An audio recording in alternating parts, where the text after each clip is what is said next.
Now here's some important news you may not have heard of.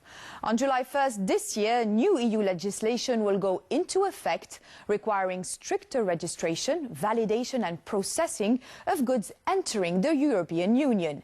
This will increase transparency and security, but many developing countries are concerned they won't be able to meet the deadline. This flower farm in Ethiopia has seen dramatic growth over the past 5 years as the country established itself as one of the top 10 flower exporters in the world. Up to 90% of ET Highland Flora Farms exports go to the EU. But if a new regulation kicks in as planned on July 1st, the business could be at risk. Like the US, the EU legislation will require pre-arrival notification of all exports, meaning shipment data has to move quicker than the goods, which can only be achieved by electronic documentation. Like people, goods will need a biometric passport. The changes for a safer trading environment stem from the 9/11 attacks, when the United States decided to close its borders.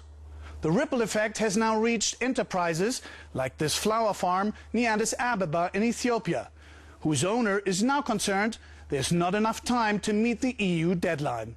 I'm worried for my export to EU because they are going to implement something which I'm not aware of.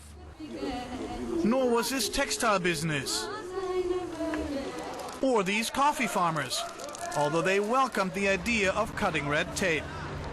If there is a way that this technology can help in bringing our costs down and also give documents to our buyers on time, there is no reason why we don't accept it. Paperless trade is expected to break down barriers, allowing economies to develop faster. Speed and security will be enhanced. An exporter can save nearly 4 hours per consignment using the paper-free system. The impact of technology on trade and customs is enormous.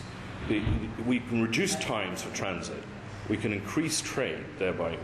We can then, therefore, and facilitate that trade in such a way that things are far more efficient and effective than they are today. Is it even realistic to meet this sort of deadline? I think it is impossible. The new system requires a bit of high-tech technology, high caliber of human resource, and even investment. Because of that, I feel it will be a great challenge. However, technology can help. Income companies like Trade Facilitate, a digital solutions provider implementing paperless trade across all EU trading platforms in the form of an interface like this. The average international trade transaction involves 20 actors, has 40 different pieces of paper, and the same data is rekeyed 60 times.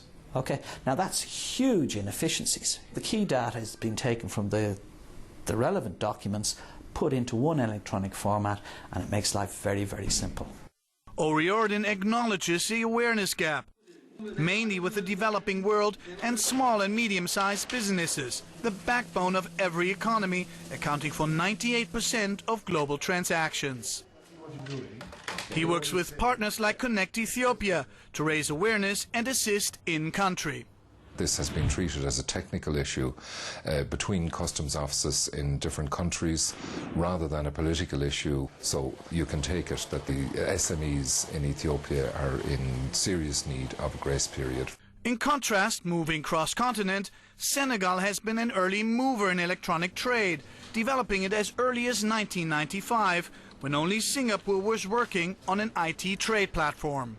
There is one area of development which is trade, in which Senegal is performing, and not only performing as an African country, but performing at the global level. It is very important because it shows that when there is the will, the technology is available, and it's easy to face challenge. With the EU deadline looming large, GAINDE 2000 hopes to roll out their system across other African countries soon. If help arrives in time to secure continued exports of Highland Flora Farm's nearly 20 million stems to Europe a year remains to be seen. Fact is, in the new world order, trade will become faster, cheaper, greener and more secure. Those economies who step up okay, they will continue to attract foreign direct investment. They will continue to trade seamlessly, okay, with the largest trading bloc in the world, the EU and the USA, who are really the prime drivers of this paper free.